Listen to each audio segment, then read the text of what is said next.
On the issue of the CAS, I really want to congratulate the judiciary, the judges who made that decision. That decision is a reflection of what the common mwananchi was thinking about, because there is no need of us wasting more money on something which is unconstitutional. It is not enshrined in the Constitution, it is not envisaged in the Constitution, and therefore there is no need of wasting taxpayers' money on something that is not watertight to justify any conviction. The juice is not worth the squeeze.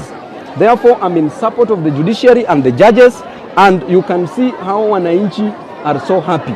And at least we will be talking about this during the Sabasaba, when we will be holding our mandamanos.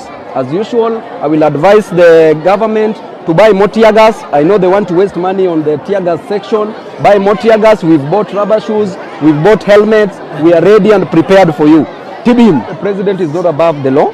The Constitution is supreme. It is at the apex. Whoever goes against the supreme law of the land, which is the Constitution, becomes repugnant and inconsistent to the natural laws and justice.